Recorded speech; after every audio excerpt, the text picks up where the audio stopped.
Apresentando Atualiza com Antony Galvão. Quem estuda sabe, quem não estuda, acredita. De volta com vocês com mais um vídeo sensacional para o Atualiza com Antony Galvão. Atualiza a mente, a memória, para que você possa se libertar de toda e qualquer religião, toda e qualquer crença infundada que faz você viver como escravo mental até o último dia da sua vida. Este canal é para fazer você se libertar. Eu fiz um vídeo aqui há um tempo atrás mostrando uns cortes de vídeos de Aline Câmara e Elaine Souza. E foi legal. Colocava um corte, principalmente eu vou deixar aqui o Instagram das duas, viu? Aqui.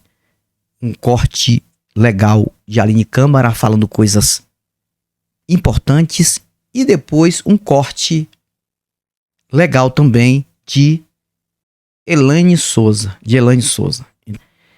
Você vai ficar com um corte de algo sensacional falado pela Aline Câmara, depois, em seguida, na sequência, vem Elaine Souza, depois de novo Aline Câmara, depois Elaine Souza e Aline Câmara, Elaine Souza e Aline Câmara. Fica com elas aí, eu volto somente para encerrar. E preste atenção no que essas mulheres falam e observem o quanto é bom a gente saber que tem mulheres assim no Brasil.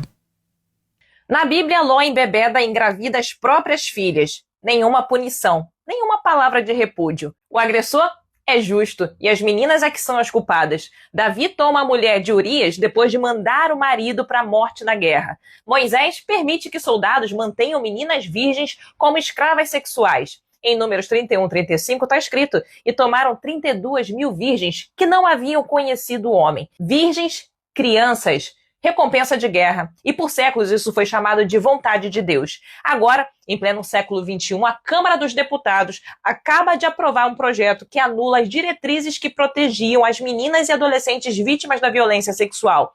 Eles chamam isso de defesa da vida. Mas o que estão defendendo na prática é o direito do agressor de continuar existindo dentro do corpo da vítima. É o mesmo padrão de 2000 anos atrás. O crime é santificado e a mulher é culpada. A criança é sacrificada. É uma guerra entre consciência e barbárie. A religião ensinou o povo a sentir culpa por sentir prazer, mas não por cometer atrocidades em nome de Deus. E o Estado, dominado por quem vive de pregar culpa e medo, repete a Bíblia como um manual de poder. A mulher cala, o homem manda e o corpo da criança não pertence a ela. Esse é o mesmo mecanismo que sempre absolveu Ló, Davi, os apóstolos, os padres e pastores. O mesmo que agora veste terno, fala em nome da moral cristã e assina projetos que destroem a dignidade humana. Enquanto algumas pessoas tentam organizar a própria vida, criar os filhos com respeito, colocar a rotina, cuidar da mente, trabalhar, outros usam o tempo para justificar a violência com trechos religiosos e projetos de lei.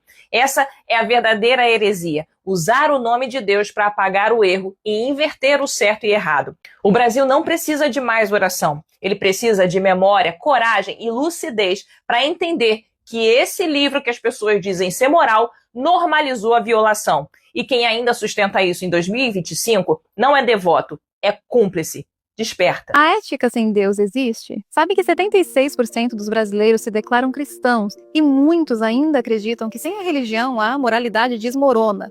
A ideia é antiga. Sem um Deus legislando, o que nos impede de cair no caos? É fácil entender essa atração por códigos morais prontos como os da Bíblia. Eles oferecem uma segurança, recompensas claras e punições bem definidas, transformando a moralidade em um ato de obediência. A filosofia, muito antes do cristianismo, já debatia a possibilidade de uma ética totalmente humana. Pense em Aristóteles, em sua Ética a Nicômaco. Ele não precisou de deuses para fundamentar o que ele chamava de eudaimonia, o florescimento humano. Para ele, ser ético era um exercício prático de virtude alcançado pelo hábito e pela razão. A moralidade, portanto, era uma conquista da natureza humana e da vida social. Avançando no tempo, a razão pura se tornou o pilar com Immanuel Kant.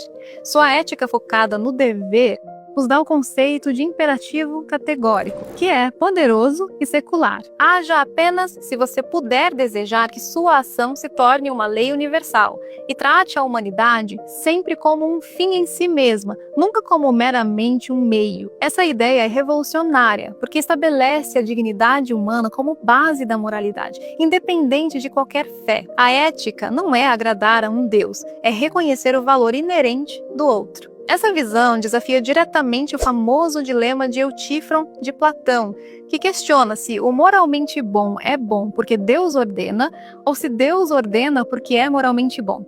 Se a moralidade existe fora de Deus, podemos acessá-la pela razão. Se Deus a cria arbitrariamente, ela é apenas obediência cega. Em ambos os casos, a figura de um Deus legislador não é a fonte necessária da moralidade. A ausência de fé não é, portanto, a ausência de princípios.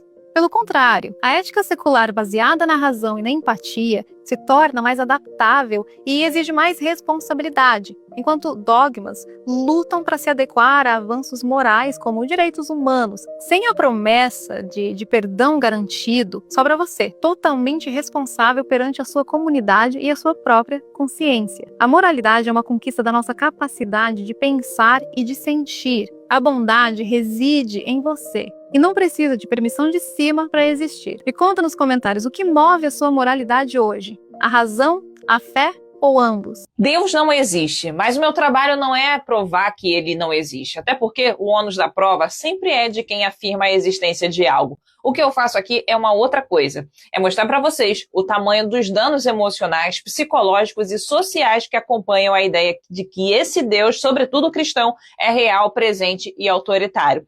Porque quando alguém acredita nisso, ela não está acreditando só num ser invisível, ela está absorvendo um conjunto de regras morais que moldam a mente, restringem a autonomia e criam culpas que não pertencem a ninguém além da própria doutrina.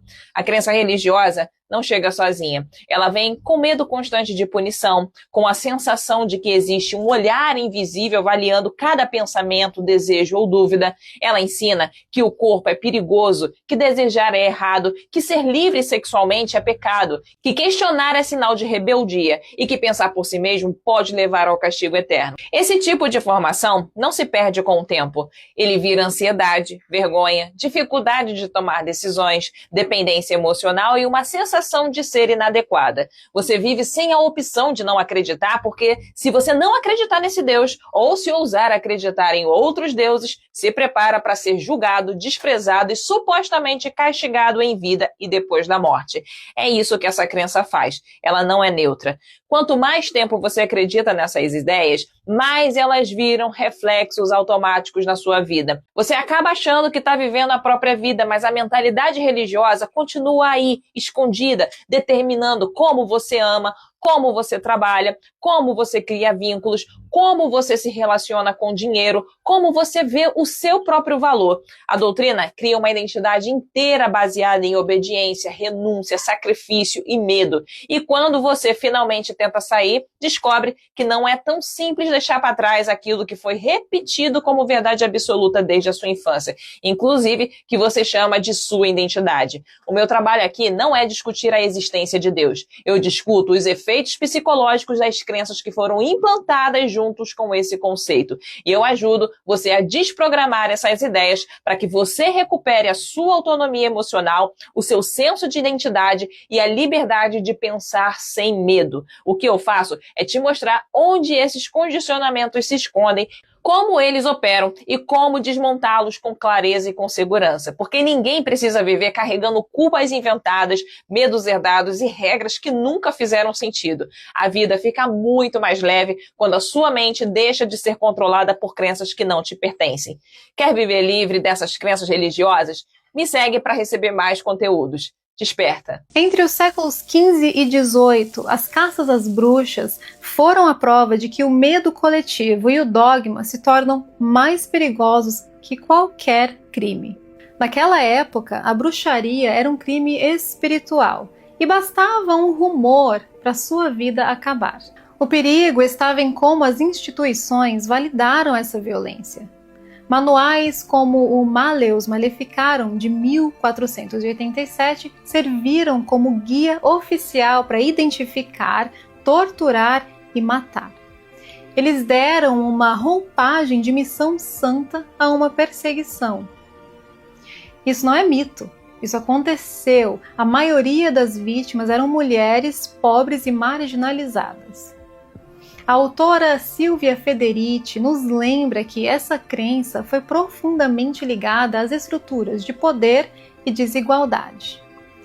O que aprendemos é que quando aceitamos a crença subjetiva no lugar da prova racional, abrimos então a porta para a histeria. A lição é clara: a única proteção contra a histeria é o pensamento crítico e a exigência por fatos.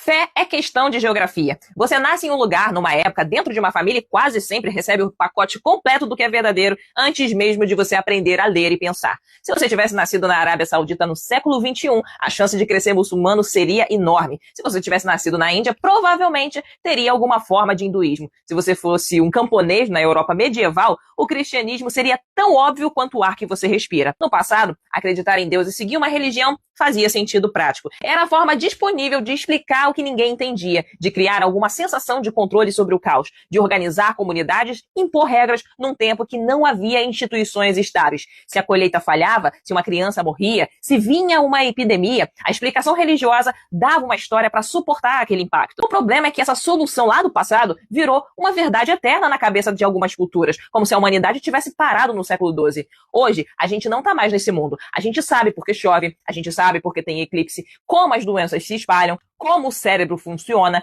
como o trauma marca o corpo, como as sociedades se organizam. E quando a gente não sabe, a resposta madura não é a gente inventar uma entidade invisível, é a gente dizer, eu ainda não sei, e ir atrás das respostas. Isso é muito mais sólido do que fé. Fé é atalho emocional para fechar uma lacuna. Conhecimento é o caminho para abrir a lacuna e entender a verdade. Essa ideia de que as pessoas precisam ter fé costuma vir de 3 confusões. A primeira é que elas confundem consolo com verdade.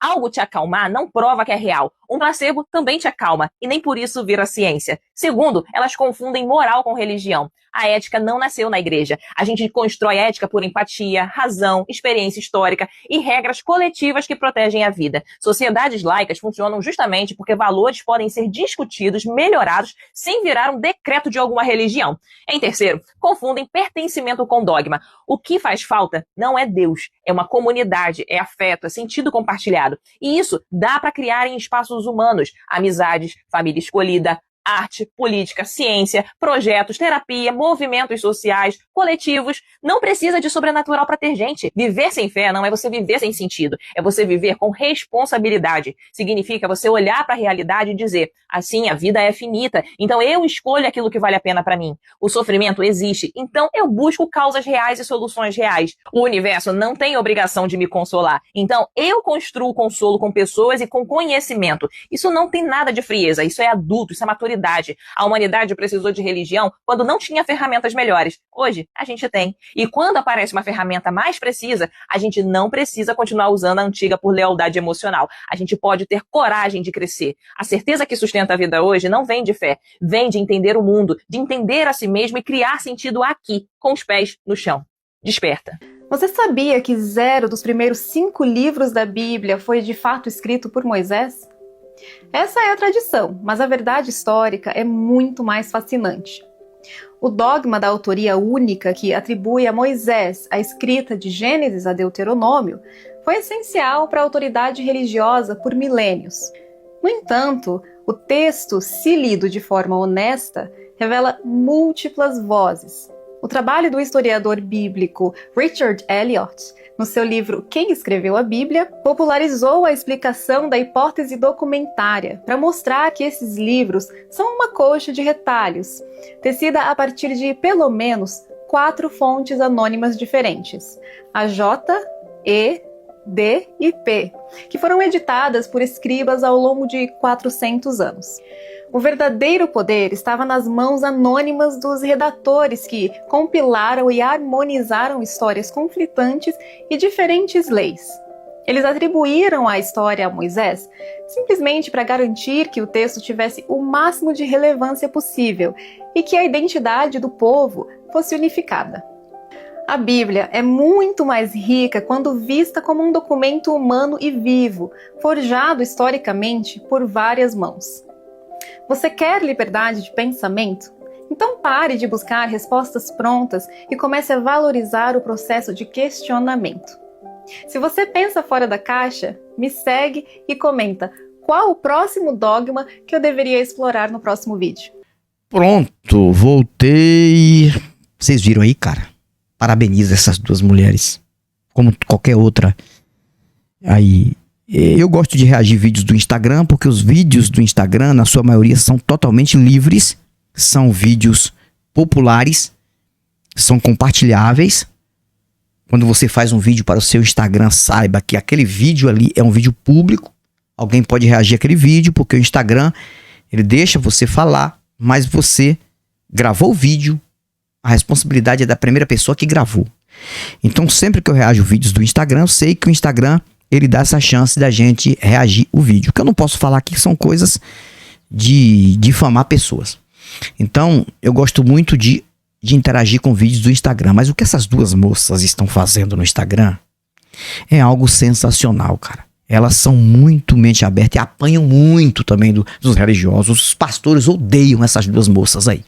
Quando eu digo duas moças, acho que pela idade delas. Tem idade de ser minha filha. Não sei se a Aline Câmara tem idade de ser minha filha. Mas a Aline Câmara também não é uma pessoa com a idade avançada. E é casada também, tem seus filhos. Mas a Elane Souza tem idade de ser minha filha. Acho que tem. Então eu quero mandar um abraço para vocês duas e dizer que vocês duas estão fazendo um serviço maravilhoso. Aqui no Brasil. É um serviço, cara, não tem como comparar, fazer comparação, mas não só ela, várias mulheres aqui. Então um abraço, atualiza com Antony Galvão, que elas estão fazendo um trabalho de utilidade pública. Um abraço para elas e todos que estão aqui neste canal. Fui. Atualiza com Antony Galvão. Quem estuda sabe, quem não estuda, acredita.